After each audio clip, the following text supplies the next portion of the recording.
Hi, good evening. This is a special video that we've done as part of our kind of client support. So what I'm going to be talking about tonight is oleoresins. So oleoresins, I will define it, is you take a spice, you extract lots of the active materials out of that spice using organic solvent, and you remove the organic solvent. You're left with this oil. Now, what the client and the client's support team have been using is actually the Food Sense Generation 4.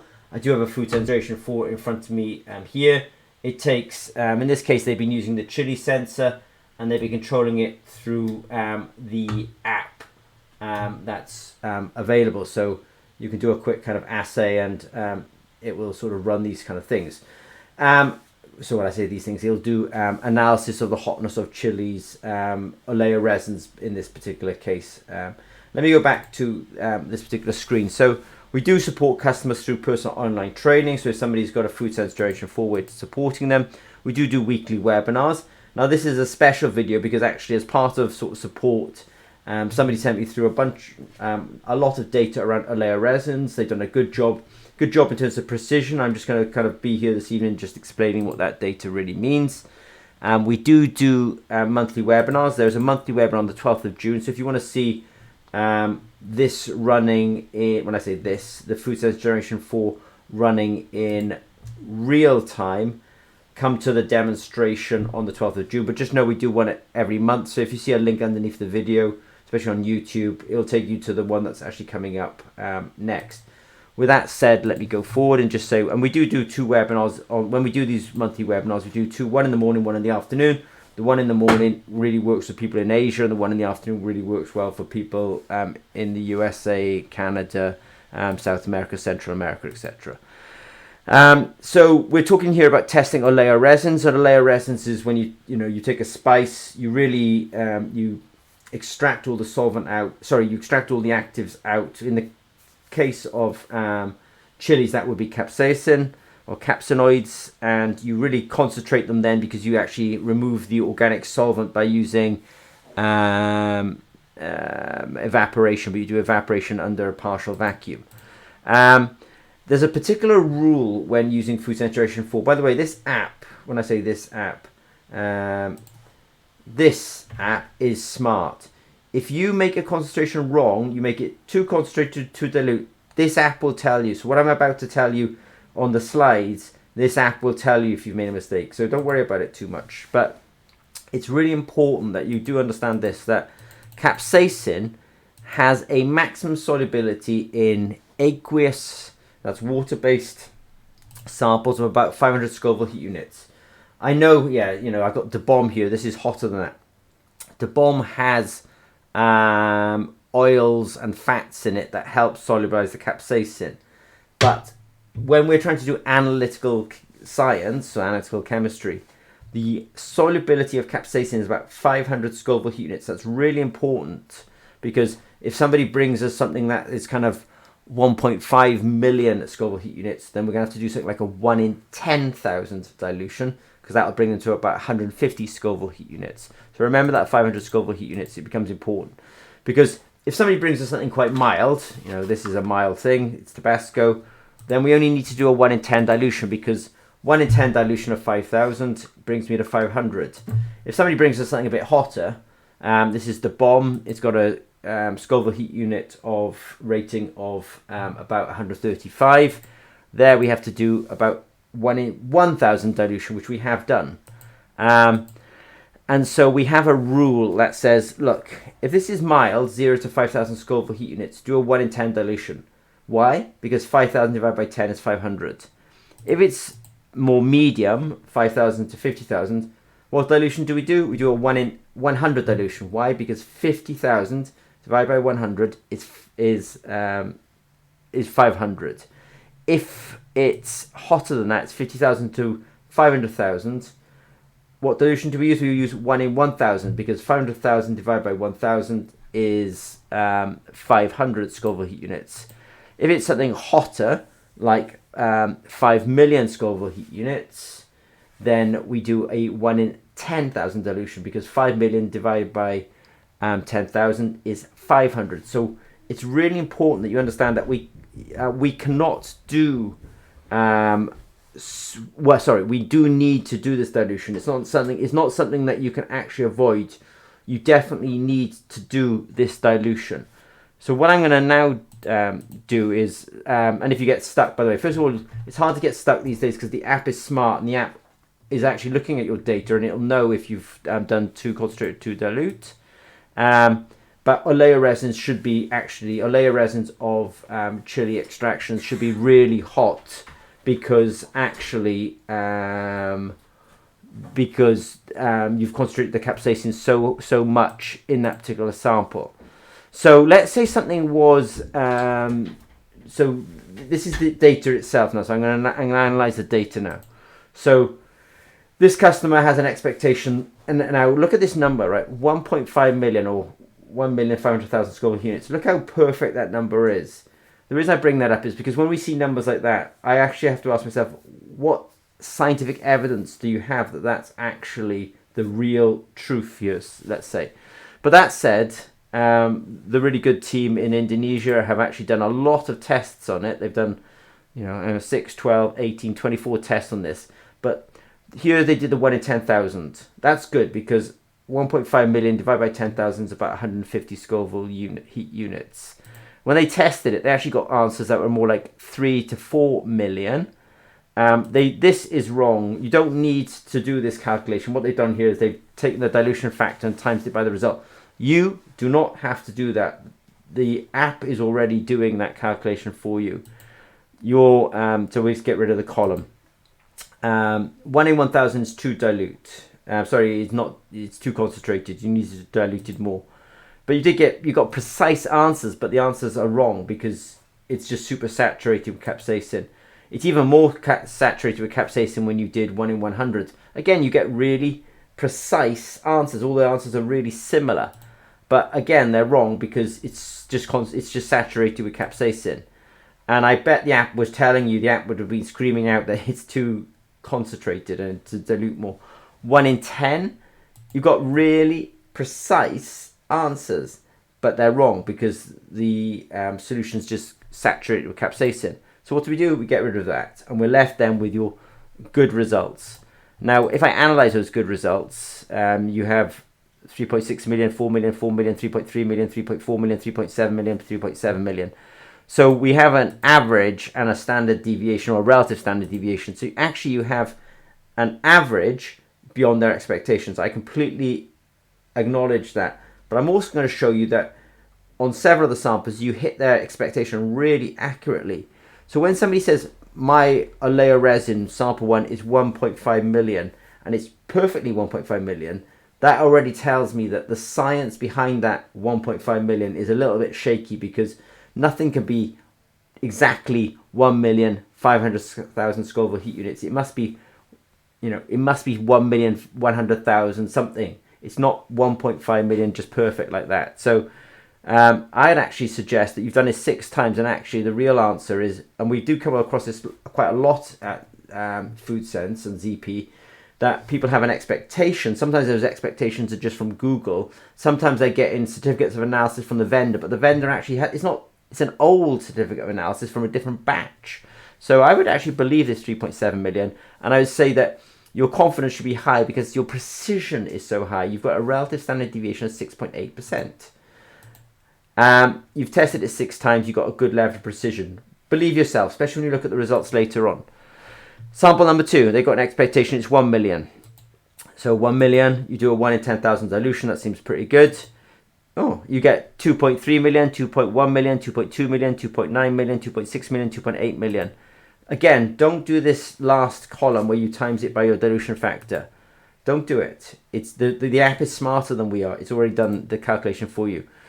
Again, when you do 1 in 1,000, you get really precise results, but they're wrong because the solution is super saturated with capsaicin.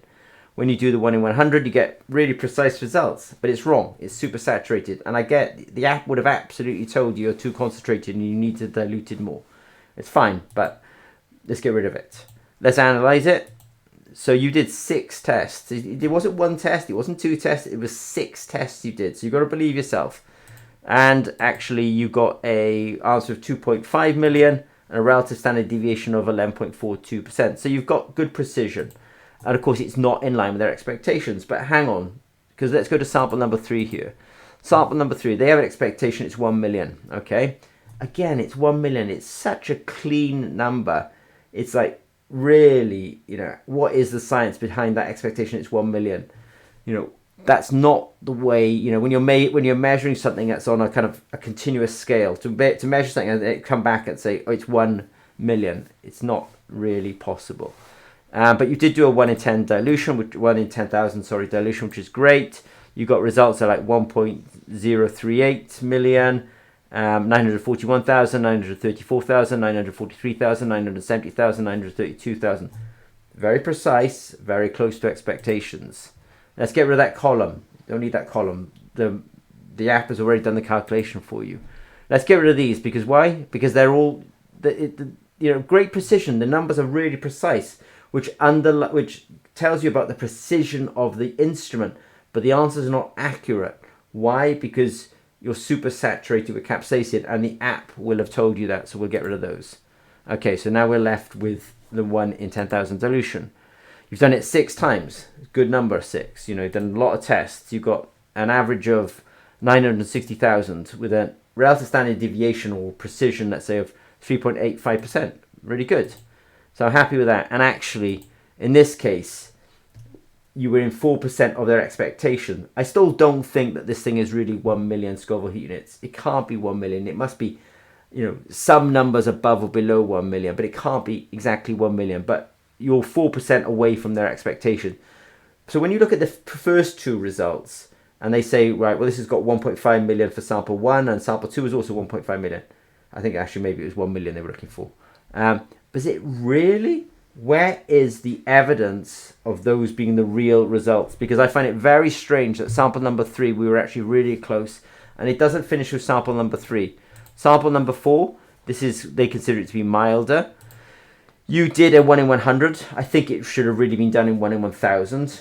Why? Because 500,000 divided by 1,000 is 500 Scoville heat units. That's that rule I was talking about.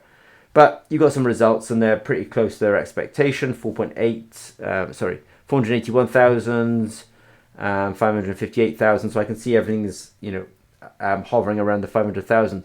But I would rather believe, you know, this Oleoresins is not 500,000. It's not. It's going to be 558,000. It's going to be some number maybe close to that, but it can't be 500,000. And you know, you've sometimes got to challenge this. You know, because it's titled here "Real Sample Concentration." How real is that? That it's really 500,000.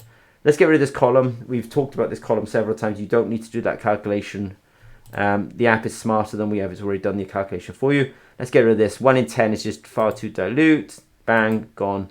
Now let's analyze your results. So you've got a 488,000 Scoville heat unit on average based on 6 samples and a relative standard deviation 8.9, so about 9% relative standard deviation. Pretty good actually. And your difference from their expectation is you know, about 2%. So sample number 3, you very close to expectation. Sample number 4, you're very close to expectation.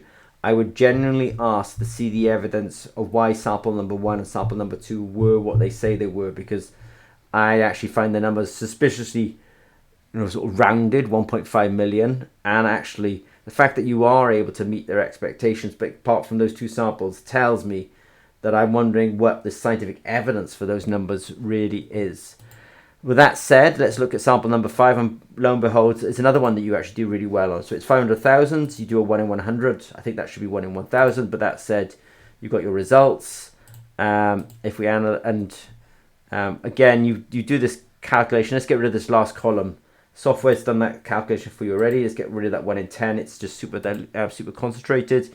Analyze the results. We get an average of 581,000, a relative standard deviation of 0.73%. I suspect that what's really happening here is this solution is actually just saturated. So all you're really reporting is how repeatable these sensors are. So thank you for doing that. But I think you could have really done with 1 in 1,000 dilution, but doesn't matter too much. So you got an average of 581,000, a relative standard deviation or precision of 0.73%, and a difference from their expectation of 16.31%, which is not so bad. So you didn't match the expectation sample 1, but I would ask to see the evidence that sample 1, the real value was what they say. You didn't meet their expectation on sample 2, but sample 1 and 2 you had great precision. You just didn't meet their expectation. But again, where's the evidence that it really is what they think it is? Sample number 3, you did match expectation. Sample number 4, you did match expectation. Sample number 5, you did match expectation. Now I'm going to talk about saving buffer.